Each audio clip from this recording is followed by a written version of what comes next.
ये कहानी मेरी है, जेम्स की। मैं एक छोटे से कस्बे के कब्रिस्तान का प्रबंधक हूँ। यहाँ की रातें अक्सर शांत होती हैं, लेकिन कुछ रातें ऐसी भी होती हैं जो मुझे आज भी याद रहती हैं। वह रात एक तूफानी रात थी। आसमान काले बादलों से ढका हुआ था और तेज हवाएं पेड़ों को हिला रही थी। उस दिन हमने एंटोनियो नाम के एक व्यक्ति के पिता के लिए कब्र खोदी थी। जब हमने कब्र को बंद किया तो मुझे लगा कि मुझे कुछ हिलता हुआ दिखाई दिया। मैंने ध्यान से देखा, लेकिन मुझे कुछ नहीं मिला। मैंने सोचा कि शायद यह मेरी आंखों का धोखा होगा। मैं अपने काम को जल्दी से खत्म करके घर चला गया। अगले दिन मैंने एंटोनियो से बात की और उसे उस रात जो हुआ था वह सब बताया। उसने कहा कि उसे भी ऐसा ही महसूस हो रहा है कि उसके पिता उसके आसपास ही कहीं हैं। मुझे लगता है कि इस कब्रिस्तान में कुछ तो है। मैं इस रहस्य को सुलझाना चाहता हूँ, लेकिन मुझे नहीं पता कि कहाँ से शुरू करूँ। मैं बहुत डरा हुआ हूँ। तो दोस्तों, वीडियो शुरू करने से पहले मैं आपको धन्यवाद बोलना चाहता हूं कि आपने मेरे चैनल पर 20 सब्सक्राइबर पूरे करवा दिए। और दोस्तों, आप में से बहुत से लोग स्टोरी तो सुनते हो मगर चैनल सब्सक्राइब नहीं करते, तो कृपया करके चैनल सब्सक्राइब करें। इससे हमें मोटिवेशन मिलती है वीडियो बनाने में, और हम 50 सब्सक्राइबर के बहुत करीब है। तो चलो इसे पूरा करते हैं। और आपको स्टोरी अच्छी लगी तो वीडियो को लाइक करें और कमेंट जरूर करें और बताएं कि आपको कौन सा पार्ट अच्छा लगा है। अगर वीडियो में कुछ कमी लगे तो आप हमें कमेंट करके बता सकते हैं, ताकि आगे की वीडियो में हम वो गलती सुधार सकें। और वीडियो को शेयर करें अपने दोस्तों के साथ जिन्हें स्टोरी सुनना पसंद है। अगर आपके पास भी कोई स्टोरी है तो आप हमें इंस्टाग्राम पर शेयर कर सकते हैं अपने नाम के साथ। तो ज़्यादा समय बर्बाद करे बिना वीडियो स्टार्ट करते हैं। यह कहानी मेरी है, जेम्स की। मैं एक छोटे से कस्बे के कब्रिस्तान का प्रबंधक हूँ। यहाँ की रातें अक्सर शांत होती हैं, लेकिन कुछ रातें ऐसी भी होती हैं जो मुझे आज भी याद रहती हैं। वह रात एक तूफानी रात थी। आसमान काले बादलों से ढका हुआ था और तेज हवाएं पेड़ों को हिला रही थी। उस दिन हमने एंटोनियो नाम के एक व्यक्ति के पिता के लिए कब्र खोदी थी। जब हमने कब्र को बंद किया तो मुझे लगा कि मुझे कुछ हिलता हुआ दिखाई दिया। मैंने ध्यान से देखा, लेकिन मुझे कुछ नहीं मिला। मैंने सोचा कि शायद यह मेरी आंखों का धोखा होगा, लेकिन जैसे ही मैं अपने कार्यालय में गया तो मुझे दरवाजे बंद होने की आवाज सुनाई दी। मैंने खिड़की से बाहर देखा तो मुझे एक आदमी दिखाई दिया। वह आदमी एंटोनियो के पिता जैसा ही लग रहा था। मैं डर गया और मैं कार्यालय से बाहर भागा। मैंने आसपास देखा, लेकिन मुझे वह आदमी कहीं नहीं मिला। मैं बहुत डर गया था। मुझे लगा कि शायद यह सब मेरी कल्पना है, लेकिन मुझे यकीन नहीं हो पा रहा था। मैं अपने काम को जल्दी से खत्म करके घर चला गया। उस रात मैं सो नहीं पाया। मुझे बार बार वह आदमी दिखाई दे रहा था। अगले दिन मैंने एंटोनियो से बात की और उसे उस रात जो हुआ था वह सब बताया। एंटोनियो बहुत हैरान हुआ। उसने कहा कि उसे भी ऐसा ही महसूस हो रहा है कि उसके पिता उसके आसपास ही कहीं हैं। उसके बाद से मैंने कब्रिस्तान में कई अजीब अजीब चीजें देखी हैं। मुझे लगता है कि इस कब्रिस्तान में कुछ तो है, शायद कोई आत्मा या कोई भूत।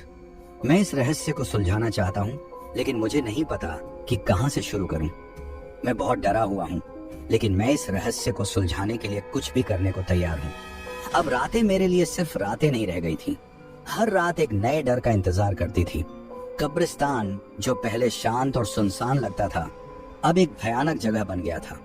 मैंने कई रातें जागकर बिताई। उस आदमी की तस्वीर मेरे दिमाग से नहीं जा रही थी। उसका चेहरा जो एंटोनियो के पिता जैसा था, लेकिन उसकी आंखों में एक अजीब सी चमक थी। ऐसा लगता था जैसे वह मुझे ही देख रहा हो। एक रात मैं अपनी नींद से एक अजीब सी आवाज से जागा। ये एक तरह की खिड़की खुलने की आवाज थी, लेकिन मेरी खिड़कियां बंद थीं। मैं धीरे से उठा और खिड़की की तरफ गया। बाहर का अंधेरा इतना घना था कि कुछ भी नहीं दिख रहा था। फिर मुझे लगा कि कोई मेरा नाम पुकार रहा है। आवाज बहुत धीमी थी, लेकिन मुझे यकीन था कि मैंने सुना था। डर के साए में मैंने अपनी सांस रोकी और ध्यान से सुना। फिर से वही आवाज आई, लेकिन इस बार और जोर से। ये मेरा नाम था, लेकिन एक ऐसी आवाज में जिसे मैं पहचान नहीं पा रहा था। मैंने हिम्मत जुटाकर खिड़की से बाहर देखा। अंधेरे में कुछ भी नहीं दिख रहा था, सिवाय कब्रिस्तान की सफेद कब्रों के। लेकिन मुझे ऐसा लगा जैसे कोई मेरी तरफ देख रहा है। मेरी धड़कन तेज हो रही थी। मैं इतना डर गया था कि मेरे पैर कांपने लगे। अचानक मुझे लगा कि कोई मेरे कमरे में आ रहा है। मैंने तेजी से पलटकर देखा, लेकिन वहां कुछ नहीं था। फिर से वही आवाज आई, इस बार बहुत करीब से। ये मेरा नाम था, लेकिन इस बार यह एक काले साए की तरह मेरे सामने खड़ा था। मैं चीख पड़ा और पीछे हट गया।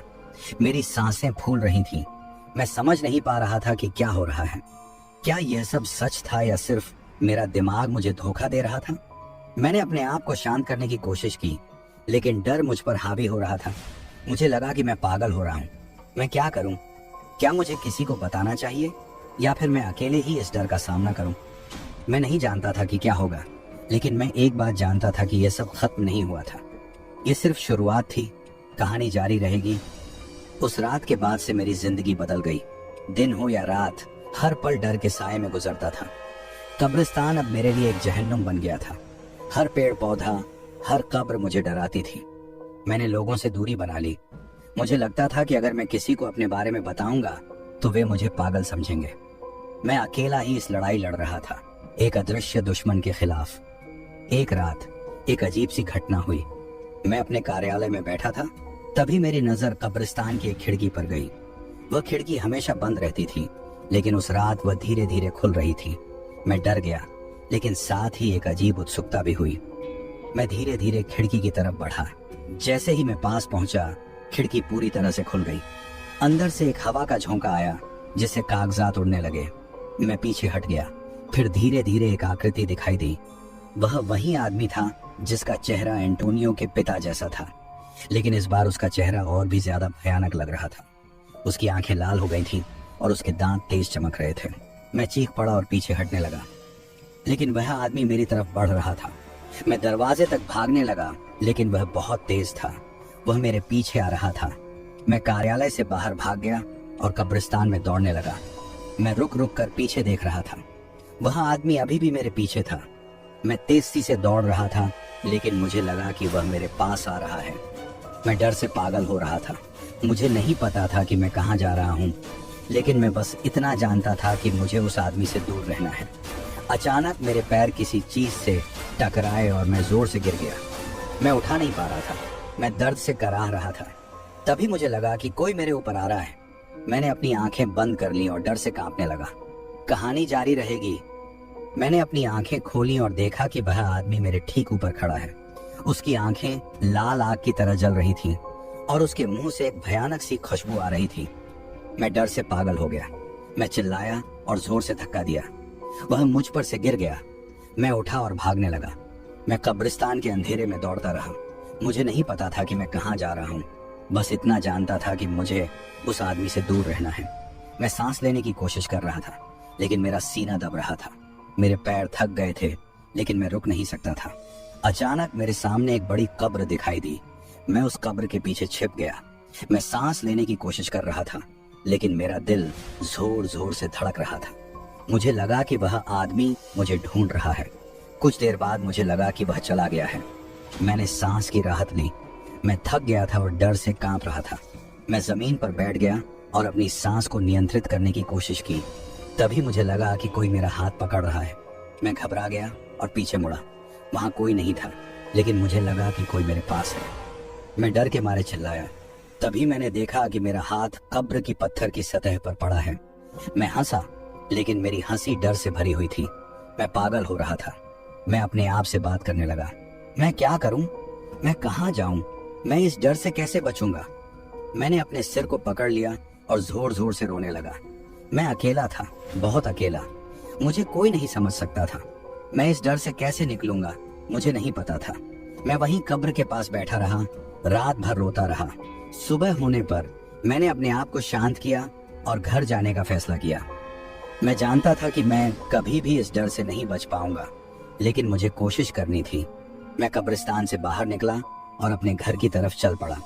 मैं थक गया था, लेकिन मुझे लग रहा था कि मैं जिंदा हूँ।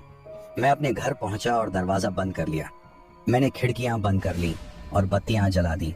मैं अपने बिस्तर पर लेट गया और सो गया, लेकिन मैं सो नहीं पाया। मुझे लग रहा था कि कोई मेरे कमरे में है।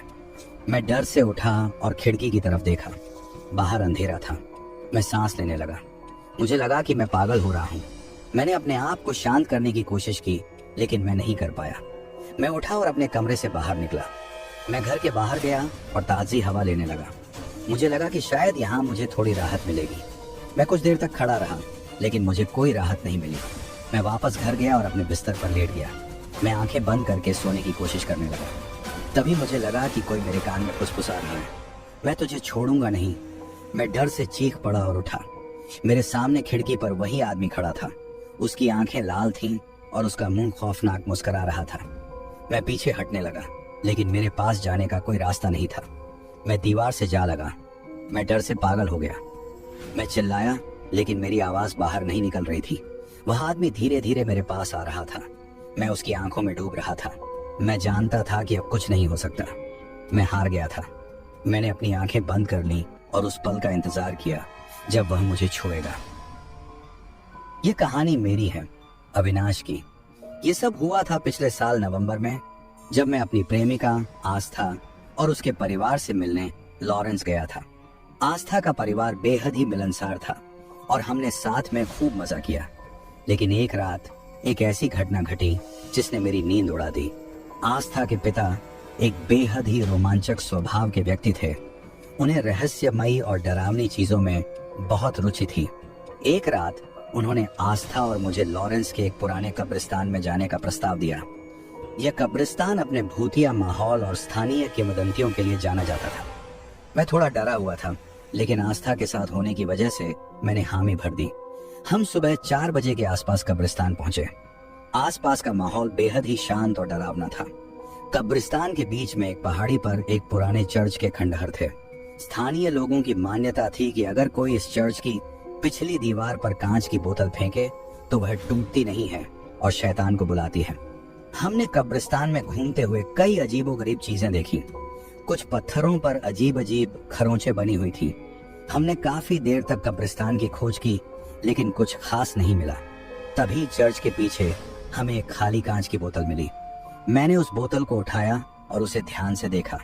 तभी मुझे उस बोतल से अजीबोगरीब आवाजें सुनाई दी, जैसे कोई गैस निकल रही हो या फिर कोई तरल पदार्थ फिस कर रहा हो। मैंने आस्था और उसके पिता को भी यह आवाज सुनाई। हमने उस आवाज के स्रोत को ढूंढने की बहुत कोशिश की, लेकिन हमें कुछ समझ नहीं आया। हम वापस अपनी कार की ओर चल पड़े। जब हम कार में बैठे तो हमने देखा कि कार की अंदरूनी लाइटें जल रही थीं, जबकि हमने कार से उतरने से पहले लाइटें बंद की थीं। ये देखकर हम दोनों ही डर गए। हमने सोचा कि शायद हमने कुछ गलत कर दिया है। हमने जल्दी से कार से निकलकर कब्रिस्तान की ओर देखा, लेकिन हमें कुछ भी अजीब नहीं लगा। हम वापस कार में बैठे और जल्दी से वहां से निकल गए। घर पहुंचकर भी मैं बहुत डरा हुआ था। मुझे बार बार वह कांच की बोतल और उससे निकलने वाली अजीबोगरीब आवाजें याद आ रही थी। मुझे समझ नहीं आ रहा था कि आखिर हुआ क्या था। अगले कुछ दिनों तक मैं बहुत परेशान रहा। मुझे नींद नहीं आती थी और मैं हमेशा ही डरा रहता था। मैंने कई बार आस्था से इस बारे में बात की, लेकिन वह भी कुछ नहीं समझ पा रही थी। कुछ दिनों बाद मैंने एक पुराने व्यक्ति से इस कब्रिस्तान के बारे में पूछा। उसने मुझे बताया कि इस कब्रिस्तान में कई साल पहले एक भयानक हादसा हुआ था। उस हादसे में कई लोग मारे गए थे। उन लोगों की आत्माएं आज भी इस कब्रिस्तान में भटकती रहती हैं। उस व्यक्ति की बात सुनकर मैं और डर गया। मुझे लगा कि शायद मैंने उस रात कब्रिस्तान में कुछ ऐसी चीज देख ली थी जो मुझे नहीं देखनी चाहिए थी। मैंने फैसला किया कि मैं अब कभी भी इस कब्रिस्तान में नहीं जाऊंगा। मैं चाहता हूं कि यह सब बस एक बुरा सपना हो, लेकिन आज भी जब मैं उस रात को याद करता हूं तो मुझे बहुत डर लगता है। मुझे नहीं पता कि उस रात आखिर हुआ क्या था, लेकिन यह एक ऐसी घटना है जिसे मैं कभी नहीं भूल पाऊंगा। उस रात के बाद से मेरा जीवन बदल गया। मैं अब पहले जैसा नहीं रहा। दिन भर तो मैं सामान्य दिखता था, लेकिन रातें मेरे लिए एक यक्षिणी बन गई थी। मैं हर आवाज पर चौंक उठता था, हर सांस रुक रुक कर आती थी। आस्था ने मेरी इस हालत को देखकर बहुत कोशिश की मुझे समझाने की, लेकिन मेरे मन में एक डर बैठ गया था जो दिन ब दिन बढ़ता जा रहा था। मैंने उस कब्रिस्तान के बारे में और जानकारी जुटानी शुरू कर दी। मैंने पुराने अखबारों, किताबों और स्थानीय लोगों से बात की। मुझे पता चला कि उस कब्रिस्तान में एक और किंवदंती प्रचलित है। कहा जाता है कि उस चर्च के नीचे एक गुप्त रास्ता है जो सीधे नर्क तक जाता है, और उस बोतल के बारे में कहा जाता है कि वह सिर्फ एक माध्यम है उस दरवाजे को खोलने का। मेरे मन में एक सवाल कूट कूट कर उठ रहा था। क्या हमने उस रात गलती से उस दरवाजे को खोल दिया था? क्या उस बोतल से निकली आवाजें उस दरवाजे के खुलने की आवाजें थीं? एक रात नींद की कमी के कारण मैं बेहोश हो गया। जब मैं होश में आया तो खुद को उसी कब्रिस्तान में पाया। आसमान में तारे टिमटिमा रहे थे, लेकिन कब्रिस्तान में एक अजीब सी रोशनी थी। वह रोशनी उस पुराने चर्च से आ रही थी। मैं डर के मारे जड़ हो गया था। मेरे पैरों में ताकत ही नहीं बची थी। धीरे धीरे मैं उस चर्च की ओर बढ़ने लगा। जैसे ही मैं चर्च के पास पहुंचा, मैंने देखा कि चर्च की पिछली दीवार में एक दरार सी पड़ गई है और उस दरार से एक हल्की सी रोशनी निकल रही थी। मैंने सांस रोककर उस रोशनी को देखा। तभी मेरे कानों में एक बच्चे की रोने की आवाज आई। वह आवाज इतनी करुण थी कि मेरी रूह कांप उठी। मैं पीछे मुड़कर भागना चाहता था, लेकिन मेरे पैर नहीं चल रहे थे। मैंने अपनी आंखें बंद कर ली और मन ही मन में भगवान से प्रार्थना करने लगा। तभी मैंने महसूस किया कि कोई मेरा हाथ पकड़ रहा है। मैं डर के मारे चीख पड़ा। जब मैंने अपनी आंखें खोली तो मेरे सामने एक छोटी सी बच्ची खड़ी थी। उसकी आंखें लाल थीं और उसका चेहरा बहुत ही डरावना था। वह बच्ची मुझसे कुछ बोलने लगी, लेकिन मैं उसकी एक भी शब्द नहीं समझ पाया। बस इतना समझ आया कि वह मुझे वहां से जाने के लिए कह रही है। मैं किसी तरह उस बच्ची से दूर हटा और वहां से भागने लगा। जब तक मैं होश में आया, तब तक मैं अपने घर के बिस्तर पर था। मेरे शरीर में बहुत दर्द था, लेकिन मेरे मन में एक डर समा गया था जो शायद कभी नहीं जाएगा। अब मैं हर रात उस बच्ची का चेहरा देखता हूँ। वह मुझे उस कब्रिस्तान में बुलाती रहती है। मैं नहीं जानता कि मैं उस बुलावे का कितना और सामना कर पाऊंगा। इसके बाद क्या हुआ मुझे नहीं पता। मैं सिर्फ इतना जानता हूँ कि मेरी जिंदगी अब कभी पहले जैसी नहीं होगी। उस रात के बाद से मैं एक अलग ही इंसान बन गया था। दिन के उजाले में तो मैं सामान्य दिखता था, लेकिन रात होते ही मेरे अंदर एक अलग ही सा डर समा जाता था। आस्था ने बहुत कोशिश की मुझे समझाने की, लेकिन मेरा मन कब्रिस्तान की उन भयानक रातों में ही घूमता रहता था। मैंने उस कब्रिस्तान के बारे में और जानने की कोशिश की। पुराने अखबारों, किताबों और स्थानीय लोगों से बात की। मुझे पता चला कि उस कब्रिस्तान के बारे में एक और किंवदंती है। कहा जाता है कि उस पुराने चर्च के नीचे एक रास्ता है जो सीधे नर्क तक जाता है, और उस कांच की बोतल के बारे में कहा जाता है कि वह सिर्फ एक माध्यम है उस रास्ते को खोलने का। मेरे मन में एक सवाल कूट कूट कर उठ रहा था। क्या हमने उस रात गलती से उस रास्ते को खोल दिया था? क्या उस बोतल से निकली आवाजें उस दरवाजे के खुलने की आवाजें थी? एक रात नींद की कमी के कारण मैं बेहोश हो गया। जब होश आया तो पाया कि मैं उसी कब्रिस्तान में हूँ। आसमान में तारे टिमटिमा रहे थे, लेकिन कब्रिस्तान में एक अजीब सी रोशनी थी। वह रोशनी उस पुराने चर्च से आ रही थी। डर के मारे मैं जड़ सा हो गया था। मेरे पैरों में ताकत ही नहीं बची थी। धीरे धीरे मैं चर्च की ओर बढ़ने लगा। जैसे ही मैं चर्च के पास पहुंचा, देखा कि चर्च की पिछली दीवार में एक दरार सी पड़ गई है और उस दरार से एक हल्की सी रोशनी निकल रही थी। मैंने सांस रोककर उस रोशनी को देखा। तभी मेरे कानों में एक बच्चे के रोने की आवाज आई। वह आवाज इतनी करुण थी कि मेरी रूह कांप उठी। मैं पीछे मुड़कर भागना चाहता था, लेकिन मेरे पैर नहीं चल रहे थे। मैंने अपनी आंखें बंद कर ली और मन ही मन में भगवान से प्रार्थना करने लगा। तभी मैंने महसूस किया कि कोई मेरा हाथ पकड़ रहा है। मैं डर के मारे चीख पड़ा। जब मैंने अपनी आंखें खोली तो मेरे सामने एक छोटी सी बच्ची खड़ी थी। उसकी आंखें लाल थीं और उसका चेहरा बहुत ही डरावना था। वह बच्ची मुझसे कुछ बोलने लगी, लेकिन मैं उसकी एक भी शब्द नहीं समझ पाया। बस इतना समझ आया कि वह मुझे वहां से जाने के लिए कह रही है। मैं किसी तरह उस बच्ची से दूर हटा और वहां से भागने लगा। जब तक मैं होश में आया, तब तक मैं अपने घर के बिस्तर पर था। मेरे शरीर में बहुत दर्द था, लेकिन मेरे मन में एक डर समा गया था जो शायद कभी नहीं जाएगा। अब मैं हर रात उस बच्ची का चेहरा देखता हूँ। वह मुझे उस कब्रिस्तान में बुलाती रहती है। मैं नहीं जानता कि मैं उस बुलावे का कितना और सामना कर पाऊंगा। इसके बाद क्या हुआ मुझे नहीं पता। मैं सिर्फ इतना जानता हूँ कि मेरी जिंदगी अब कभी पहले जैसी नहीं होगी। वह रात मेरे जीवन का सबसे बुरा सपना बन गई। उस बच्ची की आंखें, उसका चेहरा आज भी मेरी नींद उड़ा देता है। दिन के उजाले में मैं उस डर को दबाने की कोशिश करता हूँ, लेकिन रात होते ही वह डर और भी ज्यादा बढ़ जाता है। मैंने डॉक्टर से भी मिलने की कोशिश की, लेकिन कोई फायदा नहीं हुआ। वो कहते हैं कि ये सब मेरे दिमाग की उलझन है, लेकिन मुझे पता है कि ये सिर्फ दिमाग की उलझन नहीं है। कुछ तो है जो मुझे परेशान कर रहा है। एक रात जब मैं सो नहीं पा रहा था तो मुझे खिड़की के बाहर एक आवाज सुनाई दी। वह वही आवाज थी जो मैंने उस बोतल से सुनी थी। मैं डर के मारे उठकर खिड़की के पास गया। बाहर का अंधेरा बहुत ही घना था, कुछ दिखाई नहीं दे रहा था, लेकिन वह आवाज अब और भी ज्यादा साफ सुनाई दे रही थी। अचानक मेरी नजर खिड़की के शीशे पर पड़ी। उस पर एक बच्चे का चेहरा दिखाई दे रहा था।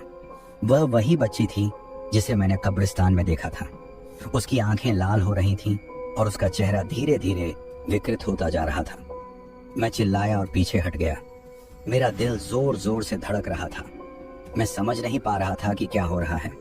तभी खिड़की का शीशा टूट गया और कुछ अंधेरा सा मेरे कमरे में घुस आया। मैं डर के मारे बेहोश हो गया। जब मैं होश में आया तो मेरा कमरा पूरी तरह से अंधेरा था। खिड़की का शीशा पूरी तरह से टूट चुका था और कमरे के एक कोने में कुछ चमक रहा था। मैं डरते डरते उस चमक की ओर बढ़ा। जब मैं उसके पास पहुंचा तो देखा कि वह वही कांच की बोतल है जो मैंने कब्रिस्तान से उठाई थी। लेकिन अब उस बोतल के अंदर कुछ अलग था। उसमें एक काला सा धुआं था जो लगातार बढ़ रहा था। मैंने बोतल को पकड़ने की कोशिश की, लेकिन जैसे ही मेरा हाथ उसके पास गया वह बोतल गायब हो गई और उसी पल मेरे कमरे में एक ठंडी हवा चलने लगी। मैं डर के मारे चिल्लाया। मुझे लगा कि अब कुछ भी हो सकता है। अंधेरे में मुझे कुछ दिखाई नहीं दे रहा था, सिर्फ एक काला धुआं जो लगातार बढ़ता जा रहा था। मैं डर के मारे चिल्लाया, लेकिन मेरी आवाज कहीं खो गई। मुझे लगा कि अब कुछ भी हो सकता है। तभी मेरी आंखों के सामने एक काली आकृति दिखाई दी। वह आकृति धीरे धीरे मेरे पास आ रही थी। उस आकृति की आंखें चमक रही थी जैसे दो जलते हुए कोयले। मैं पीछे हटने लगा, लेकिन मेरे पैरों में ताकत नहीं थी। मैं जड़ सा हो गया था। वह आकृति मेरे पास आती जा रही थी और उसका चेहरा, वह चेहरा जिसे मैंने कभी नहीं देखा था, धीरे धीरे साफ होने लगा। वह चेहरा इतना भयानक था कि मैं अपनी आंखें बंद कर लेना चाहता था, लेकिन मेरी आंखें अपने आप ही उस चेहरे की ओर खींची जा रही थीं। तभी कुछ हुआ जिसने मेरी सारी हिम्मत छीन ली। वह आकृति मुझ पर झपट पड़ी। मैंने अपनी आंखें बंद कर ली, लेकिन उसकी सांसें मेरे चेहरे पर लग रही थीं। उसका बदन मेरे बदन से सटा हुआ था। मुझे लगा जैसे मैं मौत के करीब हूँ। मैं चिल्लाना चाहता था, लेकिन मेरी आवाज गायब हो गई थी। अचानक मुझे कुछ ठंडा सा मेरे गले पर लगा। मैं डर के मारे हिलने लगा। मुझे लगा जैसे कोई मेरा गला दबा रहा है। मैं जोर जोर से छटपटाने लगा, लेकिन मेरी ताकत खत्म हो रही थी। मैं धीरे धीरे बेहोश होने लगा। मुझे लगा जैसे मैं एक सुरंग में गिर रहा हूँ और उस सुरंग के अंत में एक रोशनी दिखाई दे रही थी। जब मैं होश में आया तो खुद को बिस्तर पर पाया। मेरा पूरा शरीर दर्द से कराह रहा था। मुझे लगा जैसे मैंने एक भयानक सपना देखा है, लेकिन मेरा दिल अब भी डर से धड़क रहा था। मैंने अपने कमरे को देखा। खिड़की का शीशा टूटा हुआ था और कमरे में एक अजीब सी ठंडक थी। मैं उठकर खिड़की के पास गया। बाहर सब कुछ सामान्य लग रहा था, कोई भी नहीं था। मैंने अपने कमरे को फिर से देखा। सब कुछ वैसा ही था जैसे मैं सोने से पहले था, सिर्फ खिड़की का शीशा टूटा हुआ था। मैंने सोचा कि शायद यह सब एक सपना था, लेकिन मेरा दिल मुझे कुछ और ही बता रहा था। उस दिन के बाद से मैं बहुत सावधान रहने लगा। मैं रात के समय घर से बाहर नहीं निकलता था और जब भी अंधेरा होता तो मैं अपने कमरे की खिड़कियां बंद करके सोता था। धीरे धीरे समय बीतने लगा और मैं उस रात को भूलने लगा, लेकिन कभी कभी रात के सन्नाटे में मुझे वह बच्ची की आवाज सुनाई देती थी और मैं डर जाता था। एक दिन मैं अपने शहर से दूर एक गांव गया हुआ था। वहां के बाजार में घूमते हुए मैंने एक बुढ़िया को देखा। वह बुढ़िया बहुत ही अजीब सी लग रही थी। उसके चेहरे पर एक अजीब सा भाव था, जैसे वह किसी बात से बहुत परेशान हो। मैं उस बुढ़िया के पास गया और उससे बात करने लगा। हमारी बातचीत के दौरान मैंने उसे उस कब्रिस्तान के बारे में बताया। बुढ़िया ने मुझे ध्यान से सुना। फिर उसने मुझे बताया कि वह उस कब्रिस्तान के बारे में जानती है। उसने कहा कि उस कब्रिस्तान में एक बहुत ही पुरानी आत्मा रहती है जो लोगों को परेशान करती है। बुढ़िया ने मुझे एक उपाय भी बताया। उसने कहा कि अगर मैं उस कब्रिस्तान में जाऊं और उस आत्मा से माफी मांगूं तो शायद वह मुझे छोड़ दे। मैंने बुढ़िया की बात मान ली। अगले दिन मैं उस कब्रिस्तान गया। वहां जाकर मैंने उस बच्ची की आत्मा से माफी मांगी। मैंने उससे कहा कि मुझे बहुत अफसोस है कि मैंने उसकी शांति भंग की है। मैंने वहां कुछ देर तक रुका, फिर मैं वापस आ गया। उस दिन के बाद से मुझे कभी भी उस बच्ची की आवाज नहीं सुनाई दी और मैं अब पहले जैसा सामान्य हो गया। शायद उस बुढ़िया की बात सही थी। शायद माफी मांगने से ही उस आत्मा को शांति मिली थी। मैं अब भी उस रात को याद करता हूँ, लेकिन अब उसमें डर नहीं है, बल्कि एक तरह की शांति है। मेरा नाम अमित है। मैं डेकेटर, इलिनॉइस का रहने वाला हूँ। ये बात उस साल की है जब मैं 10वीं कक्षा में था। मेरे दोस्त थे आरोन एंड माइकल। आरोन हमेशा उदास रहता था, गुस्सा जल्दी आ जाता था। मुझे लगता था कि वो अपनी दादी की मौत से बहुत दुखी है। एक दिन हम तीनों ग्रीनवुड कब्रिस्तान गए थे। वहां शांत वातावरण था। अचानक आरोन का चेहरा बदल गया। उसने कांपते हुए मुझसे कहा, अमित, मुझे दादी की आवाज सुनाई दे रही है। वो रोने लगा। मैंने उसे समझाने की कोशिश की, लेकिन वो कुछ सुनना नहीं चाहता था। तभी एक आवाज आई, अरे डरपोक, तेरी दादी तो कब की चली गई। ये आवाज हमारे पड़ोस के बदमाश राहुल की थी। वो एक कब्र के पीछे छिपा हुआ था। आरोन पागल हो गया। उसने राहुल पर हमला कर दिया। पहले तो हाथों से मारा, फिर कब्र की एक टूटी हुई पत्थर उठाकर उस पर फेंक दिया। मैं और माइकल ने उसे किसी तरह रोका। राहुल बुरी तरह घायल हो गया था। हमने तुरंत पुलिस को फोन किया। एम्बुलेंस आकर राहुल को हॉस्पिटल ले गई। माइकल ने बहुत होशियारी से राहुल का खून रोकने की कोशिश की। लगता है उसकी वजह से ही राहुल बच पाया। हमें पुलिस स्टेशन भी जाना पड़ा। बहुत सारी पूछताछ हुई। आरोन को काफी डर लग रहा था। उस दिन के बाद से वो थोड़ा बदल गया। अब वो पहले जैसा गुस्से वाला नहीं रहता, लेकिन कभी कभी अकेले में बैठकर सोचता जरूर रहता है। मुझे उस पर बहुत दया आती है। हमें लगा था कि सब खत्म हो गया है। राहुल हॉस्पिटल में था। आरोन घर पर थोड़ा शांत हो गया था। लेकिन ये शुरुआत थी एक ऐसे सिलसिले की जिसने हमारी जिंदगियों को हमेशा के लिए बदल दिया। रात को नींद नहीं आती थी। हर कोने में मुझे राहुल की चीखें सुनाई देती थी। आरोन के कमरे से अजीब सी आवाजें आने लगी। वो रात के अंधेरे में उठकर खिड़की से बाहर देखने लगता। कभी कभी उसकी आंखें ऐसी हो जाती थीं जैसे किसी और की आत्मा उसमें समा गई हो। एक रात मैंने उसे देखा। उसके हाथ में एक पुराना सा कागज था। उस पर कुछ अजीब से चिन्ह थे, जैसे किसी गुप्त भाषा में लिखा हो। डर के मारे मैं उसके पास नहीं जा सका। अगली सुबह वो कागज गायब था। फिर एक रात और कुछ हुआ। हम सो रहे थे, तभी एक जोरदार धमाका हुआ। नीचे की मंजिल से चीखें आईं। हम दौड़े तो देखा कि हमारा घर आग की लपेटों में है। किसी तरह हम बच निकले, लेकिन हमारा पूरा घर जलकर राख हो गया। अस्पताल से खबर आई कि राहुल कोमा से बाहर आ गया है, लेकिन वो कुछ याद नहीं रखता। बस एक ही नाम लेता रहता है, ग्रीनवुड। क्या वो भी उन अजीब चीजों का हिस्सा है? क्या ये सब उसकी वजह से हो रहा है? सवालों का कोई जवाब नहीं मिल रहा था। डर हमारे साथ साथ बढ़ता जा रहा था। हर रात नई मुसीबत लेकर आती थी। हम अब अकेले नहीं थे, हमारे साथ कोई और भी था। कोई अंधेरा साया जो हमारे इर्द गिर्द मंडरा रहा था। रातें अब हमारे लिए जहन्नुम बन चुकी थीं। हर पल डर की सांसें ले रहे थे। आरोन का व्यवहार और भी बिगड़ने लगा था। वो अक्सर रात के अंधेरे में उठकर अपने कमरे में बंद हो जाता। कभी कभी उसकी हंसी की बेपहलवान आवाजें सुनाई देती। वो हंसता नहीं था, जैसे कोई और उसके अंदर से हंस रहा हो। एक रात मैंने साहस जुटाकर उसका दरवाजा खटखटाया। कोई जवाब नहीं आया। मैंने धीरे से दरवाजा खोला। कमरा अंधेरा था। सिर्फ एक छोटी सी रोशनी आरोन के बिस्तर के पास से आ रही थी। मैं धीरे धीरे उसके पास गया। उसकी आंखें खुली हुई थीं, लेकिन उसमें कोई जान नहीं थी, जैसे वो किसी और दुनिया में खो गया हो। तभी मैंने देखा उसके हाथ में वो पुराना कागज फिर था। उस पर कुछ और चिन्ह बन गए थे।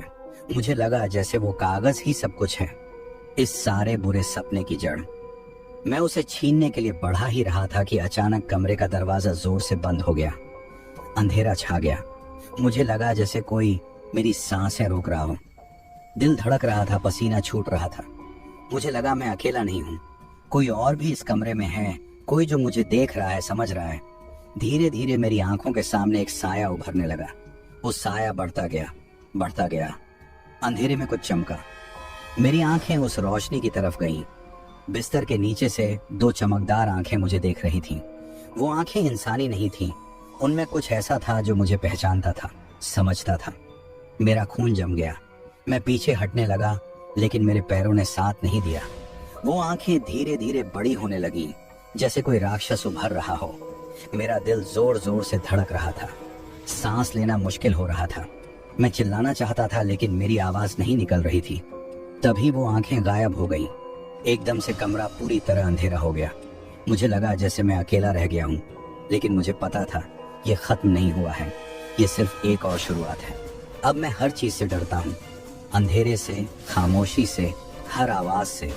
मुझे लगता है वो हर जगह है, वो मुझे देख रहा है, मेरा पीछा कर रहा है। मैं अब अकेला नहीं हूँ, मेरे साथ वो साया है, वो राक्षस जो मेरे सपनों को बुरे सपने में बदल रहा है। अचानक एक तेज हवा चली। कमरे का दरवाजा अपने आप खुल गया। बाहर से चांद की रोशनी आकर कमरे को भर गई। उस रोशनी में मैंने देखा कि बिस्तर के नीचे कुछ नहीं था, सिर्फ मेरी ही परछाई थी। साहस जुटाकर मैंने बिस्तर के नीचे देखा। कुछ नहीं था। धीरे धीरे मेरा डर कम होने लगा। शायद ये सब मेरा ही डर था, मेरी कल्पना का खेल। मैंने आरोन को जगाया। वो घबराया हुआ था, उसकी आंखों में डर साफ दिख रहा था। मैंने उसे समझाया कि सब ठीक है, ये सब मेरा ही डर था। उस रात के बाद से चीजें बदलने लगी। आरोन का व्यवहार पहले जैसा हो गया। हम दोनों ने मिलकर उस पुराने कागज को जला दिया। धीरे धीरे हमारा डर खत्म हो गया। दोस्तों आज की वीडियो में इतना ही। मिलते हैं ऐसे ही हॉरर स्टोरी के साथ अगली वीडियो में। जब तक के लिए अपना और अपने घर वालों का ध्यान रखें। अगर आपने इस स्टोरी सुनते सुनते अभी तक चैनल सब्सक्राइब नहीं किया तो जाकर चैनल सब्सक्राइब करें और बेल आइकन जरूर दबा लें ऐसी हॉरर स्टोरी के लिए।